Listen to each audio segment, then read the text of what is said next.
विराट युद्ध। पांडवों को मत्स्य नरेश विराट की राजधानी में निवास करते हुए 10 माह व्यतीत हो गए। सहसा एक दिन राजा विराट का साला कीचक अपनी बहन सुदेशना से भेंट करने आया।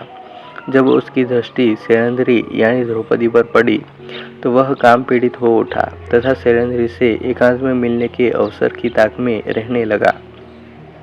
द्रौपदी भी उसकी कामुक दृष्टि को भांप गई। द्रौपदी ने महाराज विराट एवं महारानी सुदेशना से कहा भी कि कीचक मुझ पर कुदृष्टि रखता है। मेरे पास गंधर्व पति है, एक न एक दिन वे कीचक का वध कर देंगे। किंतु उन दोनों ने द्रौपदी की बात की कोई परवाह न की। लाचार होकर एक दिन द्रौपदी ने भीमसेन को कीचक की कुदृष्टि तथा कुविचार के विषय में बता दिया। द्रौपदी के वचन सुनकर भीमसेन बोले, हे द्रौपदी, तुम उस दुष्ट कीचक को अर्धरात्रि में नृत्यशाला पर मिलने का संदेश दे दो। नृत्यशाला में तुम्हारे स्थान पर मैं जाकर उसका वध कर दूंगा। शैलेंद्री ने वल्लभ यानी भीमसेन की योजना के अनुसार कीचक को रात्रि में नृत्यशाला में मिलने का संकेत दे दिया। द्रौपदी के इस संकेत से प्रसन्न कीचक जब रात्रि को नृत्यशाला में पहुंचा तो वहां पर भीमसेन द्रौपदी की एक साड़ी से अपना शरीर और मुंह ढककर वहां लेटे हुए थे। उन्हें शैलेंद्री समझकर कामोचित कीचक बोला, हे प्रियतमी, मेरा सर्वस्व तुम पर न्यौछावर है। अब तुम उठो और मेरे साथ रमण करो। कीचक के वचन सुनते ही भीमसेन उछलकर उठ खड़े हुए और बोले, अरे पापी, तू शैलेंद्री नहीं अपनी मृत्यु के समक्ष खड़ा है। ले अब परस्त्री पर कुदृष्टि डालने का फल चख। इतना कहकर भीमसेन ने कीचक को लात और घूंसों से मारना आरंभ कर दिया। जिस प्रकार प्रचंड आंधी वृक्षों को झंझोर कर डालती है, उसी प्रकार भीमसेन कीचक को धक्के मार मार कर सारी नृत्यशाला में घुमाने लगे। अनेक बार उसे घुमा घुमा कर पृथ्वी पर पटकने बाद अपनी भुजाओं से उसके गर्दन को मरोड़कर उसे पशु की मौत मार डाला। उसकी इस दुर्गति को देखकर द्रौपदी को अत्यंत संतोष प्राप्त हुआ। फिर वल्लभ और शैलेंद्री चुपचाप अपने अपने स्थानों में जाकर सो गए। प्रातःकाल जब कीचक के वध का समाचार सबको मिला तो महारानी सुदेशना, राजा विराट, कीचक के अन्य भाई आदि विलाप करने लगे। जब कीचक के शव को अंत्येष्टि के लिए ले जाया जाने लगा तो द्रौपदी ने राजा विराट से कहा, इसे मुझ पर कुदृष्टि रखने का फल मिल गया।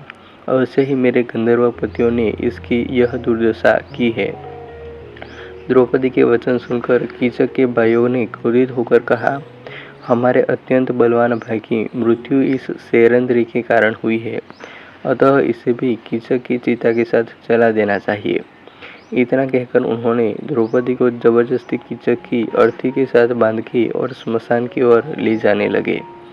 कंक, वल्लभ, बृहन्नला, तंतीपाल तथा ग्रांथिक के रूप में वहां उपस्थित पांडव से द्रौपदी की यह दुर्दशा देखी नहीं जा रही थी, किंतु अज्ञातवास के कारण वे स्वयं को प्रकट भी नहीं कर सकते थे।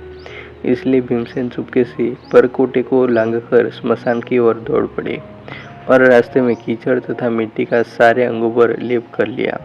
फिर एक विशाल वृक्ष को उखाड़कर कीचक के भयों पर टूट पड़े। उनमें से कितनों को ही भीमसेन ने मार डाला। जो शेष बचे वे अपना प्राण बचाकर भाग निकले। इसके बाद भीमसेन ने द्रौपदी को सांत्वना देकर महल में भेज दिया और स्वयं नहा धोकर दूसरे रास्ते से अपने स्थान में लौट आए। कीचक तथा उसके इस भाइयों का वध होते देखकर महाराज विराट सहित सभी लोग द्रौपदी से भयभीत रहने लगे। कीचक के वध की सूचना आंधी की तरफ फैल गई। वास्तव में कीचक बड़ा पराक्रमी था और उससे त्रिगर्त के राजा सुशर्मा तथा हस्तिनापुर के कौरव आदि डरते थे। महल में केवल राजकुमार उत्तर ही थे। प्रजा को रक्षा के लिए गुहार लगाते देख शैलेंद्री यानी द्रौपदी से रहा न गया और उन्होंने राजकुमार उत्तर को कौरवों से युद्ध करने के लिए न जाते हुए देखकर खूब फटकारा।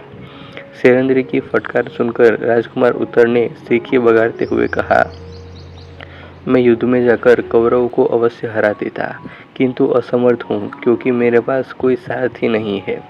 इसकी बात सुनकर शैलेंद्री ने कहा, राजकुमार बृहन्नला बहुत निपुण सारथी है और वह कुंती पुत्र अर्जुन का सारथी रह चुकी है।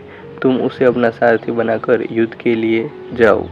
अंततः राजकुमार उत्तर बृहन्नला को सारथी बनाकर युद्ध के लिए निकला।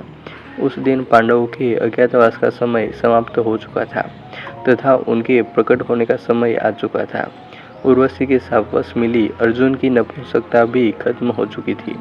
अतः मार्ग में अर्जुन ने उस स्मशान के पास, जहाँ पांडवों ने अपने अस्त्र शस्त्र छुपाए थे, रथ को रोका और चुपके से अपने हथियार ले लिए।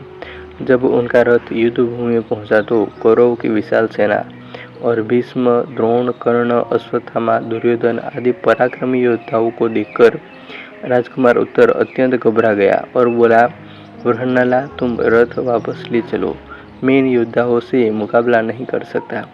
बृहन्नला ने कहा, हे राजकुमार, किसी भी क्षत्रिय पुत्र के लिए युद्ध में पीठ दिखाने से तो अच्छा है कि वह युद्ध में वीरगति प्राप्त कर ले।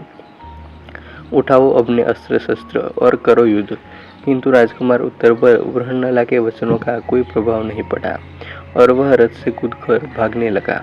इस पर अर्जुन यानी बृहन्नला ने लपक कर उसे पकड़ लिया और कहा, राजकुमार, भयभीत होने की आवश्यकता नहीं है। मेरे होते हुए तुम्हारा कोई कुछ नहीं बिगाड़ सकता।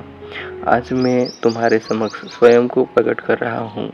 मैं पांडुपुत्र अर्जुन हूँ और कंक युधिष्ठिर, वल्लभ भीमसेन, दंतिपाल नकुल और ग्रांथिक सहदेव है। अब मैं इनसे युद्ध करूँगा। तुम अब इस रथ की बागडोर संभालो। यह वचन सुनकर राजकुमार उत्तर ने गदगद होकर अर्जुन के पैर पकड़ लिए। देवदत्त शंख की ध्वनि रणभूमि में गूंज उठी। उस विशिष्ट ध्वनि को सुनकर दुर्योधन भीष्म से बोला, पितामह, यह तो अर्जुन के देवदत्त शंख की ध्वनि है। अभी तो पांडवों का अज्ञातवास समाप्त नहीं हुआ है। अर्जुन ने स्वयं को प्रकट कर दिया, इसलिए अब पांडवों को पुनः 12 वर्ष का वनवास और 1 वर्ष का अज्ञातवास भोगना होगा। दुर्योधन के वचन सुनकर भीष्म पितामह ने कहा, दुर्योधन, कदाचित तुम्हें ज्ञात नहीं है कि पांडव काल की गति को जानने वाले हैं। बिना अवधि पूरी किए अर्जुन कभी सामने नहीं आ सकता। मैंने भी गणना कर लिया है कि पांडवों के अज्ञातवास की अवधि पूर्ण हो चुकी है। दुर्योधन एक दीर्घ निश्वास छोड़ते हुए बोला, अब जब अर्जुन का आना निश्चित हो चुका है तो पितामह, हमें शीघ्र ही व्यूह रचना कर लेना चाहिए। इस पर भीष्म ने कहा, बस तुम 1/3 सेना लेकर गौ के साथ विदा हो जाओ। शेष सेना को साथ लेकर हम लोग यहाँ पर अर्जुन से युद्ध करेंगे। भीष्म पितामह के परामर्श से अनुसार दुर्योधन गौओं को लेकर 1/3 सेना के साथ हस्तिनापुर की ओर चल पड़ा। यह देखकर कि दुर्योधन रणभूमि से लौटकर जा रहा है, अर्जुन ने अपना रथ दुर्योधन के पीछे दौड़ा दिया और भागते हुए दुर्योधन को मार्ग में ही घेरकर अपने असंख्य बाणों से उसे व्याकुल कर दिया। अर्जुन के बाणों से दुर्योधन के सैनिक के पैर उखड़ गए और वे पीठ दिखाकर भाग गए। सारी गौवें भी रंभाती हुई विराटनगर की ओर भाग निकली। दुर्योधन को अर्जुन के बाणों से घिरा देखकर कर्ण, द्रोण, भीष्म आदि सभी वीर उसकी रक्षा के लिए दौड़ पड़े। कर्ण को सामने देखकर अर्जुन के क्रोध का पारावार न रहा। उन्होंने कर्ण पर इतने बाण बरसाए कि रथ, घोड़े, सारथी सभी नष्ट भ्रष्ट हो गए और कर्ण भी मैदान छोड़कर भाग गया। कर्ण के चले जाने पर भीष्म और द्रोण एक साथ अर्जुन पर बाण छोड़ने लगे, किंतु अर्जुन अपने बाणों से बीच में ही उनके बाणों के टुकड़े टुकड़े कर देते थे। अंततः अर्जुन के बाणों से व्याकुल होकर सारे कौरव मैदान छोड़कर भाग गए। कौरव के इस प्रकार भाग जाने पर अर्जुन भी विजय शंख बजाते हुए विराटनगर लौट आए। कहानी अच्छी लगी हो तो ऐसे ही और कहानियों के लिए वीडियो को लाइक, कमेंट और शेयर कर दीजिएगा और चैनल को अभी तक सब्सक्राइब नहीं किया हो तो सब्सक्राइब कर लेना। मिलते हैं और एक वीडियो में। जय हिंद, वंदे मातरम।